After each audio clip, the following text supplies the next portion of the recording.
तो ये practice paper 31 का ये क्वेश्चन है। तो इसमें हमको एक बोर्ड दिया है और बोल रहे हैं कि इसमें एक डार्ट फेंका जा रहा है। तो इसमें जब एक डार्ट फेंका जा रहा है तो हमें प्रोबेबिलिटी निकालने के लिए बोलती है। ठीक है, तो इसमें बोला है कि आर्य बोल रहा है कि my dart will land on a composite number, और बशीर बोल रहा है कि my dart will land on even number, और कैथी बोल रहे हैं कि my dart will land on factor of 12 करके। ठीक है, तो हमें प्रोबेबिलिटी इसका निकालने के, तो ये हमें डार्ट का बोर्ड दिया है। ठीक है, तो अगर ये डार्ट फेंकूंगा तो इसमें से क्या प्रोबेबिलिटी है। आप बोलोगे कि इधर से 1 2 3 4 आप सबका प्रोबेबिलिटी इक्वल मानोगे, पर आप देख रहे हो कि 10 का स्पेस देखो और 3 का स्पेस देखो, तो 10 का एरिया ज़्यादा है 3 का एरिया से, 10 का एरिया 3 का एरिया से ज़्यादा है। तो अगर मैं डार्ट फेंकूंगा तो 10 की प्रोबेबिलिटी ज़्यादा होनी चाहिए ना 3 का एरिया से। तो हम पहला प्रोबेबिलिटी निकालेंगे कि छोटे डायमंड में का प्रोबेबिलिटी क्या होगा और बड़े डायमंड का प्रोबेबिलिटी क्या होगा। ठीक है, तो इधर देखो आप, ये 3 और ये 4, ये 3 का एरिया छोटा है 10 का एरिया बड़ा है, मतलब 3 का प्रोबेबिलिटी कम होगा 10 से आने का। पर अगर आप 3 और 4 देखो, ठीक है, तो ये इसका प्रोबेबिलिटी और इसका प्रोबेबिलिटी सेम ही होगा। देखो 3 और 4 10 में बोलूँगा कि मेरा जो नंबर है वो 3 या 4 में से कोई एक गिरे, नहीं तो 10 में से गिरे, तो 50-50 की प्रोबेबिलिटी होगी क्योंकि दोनों का एरिया सेम है। ठीक है, तो हम क्या देखते हैं, तो अभी हमको पता है कि इसका एरिया और इसका एरिया सेम है, मीन्स हमारा जो प्रोबेबिलिटी है ऑफ स्मॉल ट्राइंगल्स क्या है हमारा 50% है। मीन्स अगर मैंने बोला कि अगर मैंने इधर से एक डार्ट फेंका तो मेरा एक स्मॉल ट्राइंगल में लैंड होगा क्या बड़ा ट्राइंगल में लैंड होगा, उसमें मेरा प्रोबेबिलिटी 50-50% है, इस 1/2। अगर मैंने डार्ट फेंका तो इधर लैंड होगा क्या इधर लैंड होगा, कोई भी छोटे में लैंड होगा क्या कोई भी बड़े में लैंड होगा, ये मेरा 1/2 है।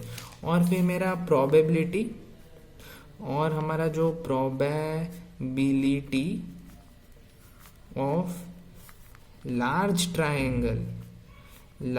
ट्राइंगल कितना है, ये भी हमारा 1/2 है। ठीक है, इतना हमें पता चल चुका है। ठीक है, तो फिर उसके बाद देखेगी स्मॉल ट्राइंगल्स, ये जो स्मॉल 1 2 3 4 5 6 7 8 स्मॉल ट्राइंगल्स, इसमें से बोला कि मेरा 6 लगने का प्रोबेबिलिटी, इसमें से 6 लगने का प्रोबेबिलिटी क्या होगा मेरा। तो इसमें से मेरा जो सारा नंबर है, सारा नंबर कितना है मेरा 1 2 3 4 5 6 7 8, ये छोटे में से 8 नंबर है, इसमें से 6 गिरने का मेरा प्रोबेबिलिटी क्या है 1/8 है। ये अभी नंबर नहीं देख रहा हूँ, मेरा क्वेश्चन था कि अगर मेरा छोटे में से जो हमारा जो ट्राइंगल्स है उसमें से अगर मेरा 6 नंबर चाहिए तो उसका प्रोबेबिलिटी क्या होगा मेरा, उसका प्रोबेबिलिटी 1/6 होगा। अभी बोल रहे हो कि मेरा क्वेश्चन कुछ अलग है, मैं समझा कुछ क्यों रहा हूँ, क्योंकि ये जो अगर मैं डायरेक्ट वो समझाने गया तो आप समझ नहीं पाओगे। ठीक है, तो पहला ये थोड़ा सा समझ लो। ठीक है, तो छोटा ट्राइंगल में गिरने का प्रोबेबिलिटी क्या है 1/6 है। क्यों, क्योंकि हमारा जो टोटल नंबर 8 है और ये 6 गिरने का प्रोबेबिलिटी 1 ही है। ठीक है, तो हमारा स्मॉल ट्राइंगल का क्या प्रोबेबिलिटी रहेगा, हमारा स्मॉल ट्राइंगल का हमारा प्रोबेबिलिटी रहेगा नंबर, हमको जो डिजायर्ड नंबर है बाय 8। और बड़े ट्राइंगल का क्या है, अगर मैंने बोला कि अगर मैं ट्राइंगल में फेंका तो बड़े ट्राइंगल में से मुझे 10 का प्रोबेबिलिटी क्या है, तो क्या होगा 1/4 होगा बड़े ट्राइंगल में से। तो बिग ट्राइंगल, तो अगर बिग ट्राइंगल का क्या प्रोबेबिलिटी होगा, बिग ट्राइंगल का प्रोबेबिलिटी होगा नंबर बाय 4 होगा हमारा। ठीक है, नंबर बाय 4 होगा। तो अभी चलो, अभी हमने एक बेसिक चीजें इसका देख लिया, अभी हम इसका डायरेक्ट क्वेश्चंस में जाएंगे। ठीक है, तो मैं dart will land on a composite number. ठीक है, तो मैंने पहले जैसे ही बोला था कि 3 में गिरने का प्रोबेबिलिटी कम होगा, 10 में गिरने का प्रोबेबिलिटी कम होगा। तो पहला हम छोटे नंबर्स का देख लेंगे कि छोटे नंबर का प्रोबेबिलिटी में गिरने का क्या चांसेस है। तो कॉम्पोजिट नंबर, तो 1 कॉम्पोजिट नंबर है नहीं, 2 कॉम्पोजिट नंबर है नहीं, 3 कॉम्पोजिट नंबर है नहीं, 4 कॉम्पोजिट नंबर है हाँ, तो 4 हम इधर लिख लेंगे। 5 कॉम्पोजिट नंबर है नहीं, 6 कॉम्पोजिट नंबर है हाँ, 7 है नहीं, 8 है हाँ। तो हमारा प्रोबेबिलिटी इधर क्या हुआ, हमारा प्रोबेबिलिटी इधर हुआ 3/8, 3/8 हमारा प्रोबेबिलिटी हुआ बस इसमें। पर हमारे में तो बड़ा भी है ना, तो इसको हमें मल्टीप्लाइड बाय 1/2 करना पड़ेगा। अभी ये देखो क्यों कर रहे, ठीक है। तो हमको क्या चाहिए था, हमको चाहिए था कि ना कॉम्पोजिट नंबर गिरे, हमको क्या चाहिए था, कॉम्पोजिट नंबर गिरे। सोचो अभी के लिए एग्जांपल, मुझे पूरे डार्ट में से अगर मेरा 6 की प्रोबेबिलिटी क्या है, तो अगर मुझे उसके लिए देखना पड़ता था तो मैं पहला क्या करता था, पहला मैंने क्या देखा, 6 की प्रोबेबिलिटी क्या चाहिए थी, तो छोटा ट्राइंगल आने की प्रोबेबिलिटी क्या थी मेरी, 1/2 थी। मीन्स बड़े में ना गिरे, छोटे में गिरे तो उसकी ही प्रोबेबिलिटी 1/2 थी, और वही 1/2 प्रोबेबिलिटी में से 3/8 प्रोबेबिलिटी है कि वो मेरा 6 में गिरे। ठीक है, ये लाइन बहुत इंपॉर्टेंट है कि मेरा जो डार्ट में से ही एक छोटे में गिरे, इन छोटे में से कुछ एक गिरे, उसकी ही प्रोबेबिलिटी 1/2 थी, और उसमें क्या करे, और उसमें ही मेरा 6 में गिरी, उसकी प्रोबेबिलिटी 1/8 थी। तो अभी हमारा कॉम्पोजिट नंबर की प्रोबेबिलिटी 3/8 है, और हमारा जो छोटे नंबर में गिरे वो 1/2 है। तो मेरा जो कॉम्पोजिट नंबर जो अगर मेरे छोटे स्क्वायर में गिरेगा वो है मेरा 3/16 है मेरा 3/16 है। और बड़े नंबर में कॉम्पोजिट गिरने की प्रोबेबिलिटी क्या है, 10 मेरा ये है, 9 मेरा कॉम्पोजिट नंबर है, 12 मेरा कॉम्पोजिट नंबर है, मीन्स 3/4 है। मीन्स मेरा क्या है, 3/4 है इसका प्रोबेबिलिटी। ठीक है, प्लस मल्टीप्लाइडेड बाय 1/2 मुझे करना पड़ेगा, क्योंकि हाफ ही चांस है कि इसमें क्या है, मेरा बड़े वाले डार्ट्स में गिरेगा, यही मेरा हाफ चांस है। ठीक है, हाफ चांस है मेरा, इसलिए 3/8 होगा। ठीक है, 3/16 और 3/8। अभी हम ये दो प्रोबेबिलिटी को ऐड कर देंगे, 3/16 और 3/8, तो हमें क्या मिलेगा, तो हमें इसका मिलेगा आंसर 3 1 जार और ये 2 जार, तो 3 + 6, तो इसका आंसर हुआ 9/16। इसका आंसर 9/16 हुआ है।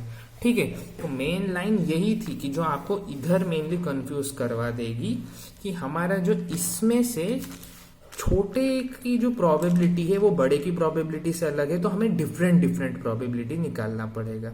ठीक है, अगर सब प्रोबेबिलिटी सेम साइज के रहते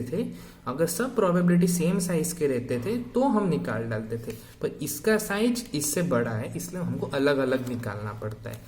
तो अगर इसमें से ही छोटों का प्रोबेबिलिटी 1/2 है, तो और वो छोटों में से एक की प्रोबेबिलिटी ये है, तो वो को मल्टीप्लाई करना पड़ेगा, तो हमारा आंसर मिलेगा। तो कॉम्पोजिट नंबर का ये आंसर है। इवन नंबर का क्या आंसर रहेगा हमारा, इवन नंबर का आंसर क्या रहेगा, तो पहले अगर आप इसमें थोड़ा सा ट्राई करके देखिए, और आप ट्राई करने के बाद में ये देखना। ठीक है, इवन नंबर का क्या रहेगा, 1 इवन है नहीं, 2 4 6 8, 1 2 3 4, तो इसकी प्रोबेबिलिटी क्या है, इसकी प्रोबेबिलिटी 4/8 है, 4/8 है, और ये छोटों का है, इसलिए छोटे ट्राइंगल्स का है, तो ये 1/2 होगा। तो ये क्या होगा, ये होगा हमारा 4/16 होगा, ये हमारा 4/16 होगा। ठीक है, तो फिर उसके बाद जो ये जो बड़ा ट्राइंगल में से इवन नंबर क्या है, 10 है और 12 है, तो इसका क्या रहेगा हमारा 2/4 रहेगा। ठीक है, और फिर उसमें इसका जो प्रोबेबिलिटी क्या रहेगा, 1/2 रहेगा, तो इसकी प्रोबेबिलिटी 2/8 हुई। ठीक है, तो अगर 4/16 को हमने क्या किया, 2/8 से अगर हमने ऐड किया तो हमको क्या मिलेगा, इधर 16 ही रहेगा, इधर 4 रहेगा, और इधर मल्टीप्लाइड बाय 2 हो गया, तो 2 2 जार 4, तो इधर 8/16 रहेगा, और इधर 8 1s are 8, 8 2s are 16। तो इवन की प्रोबेबिलिटी हमारी यही रहेगी।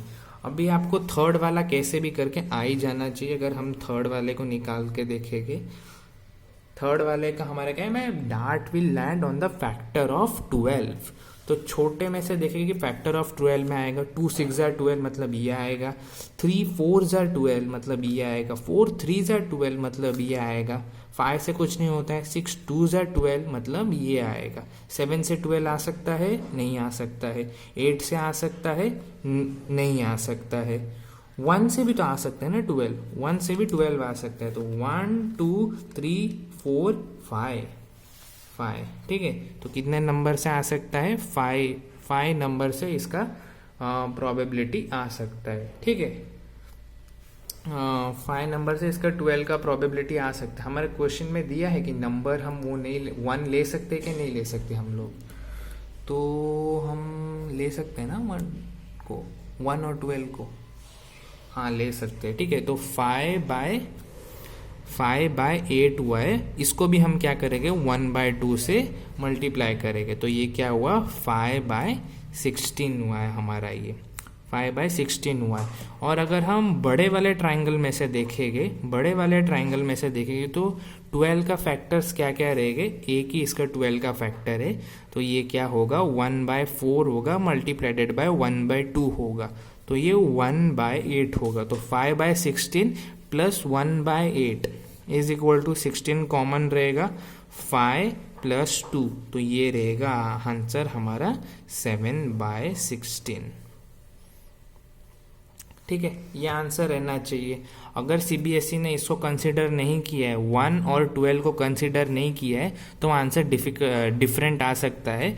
पर अगर सीबीएसई ने 1 और 12 को भी कंसिडर किया है 12 का फैक्टर में से, तो ये हमारा आंसर 7/16 आएगा।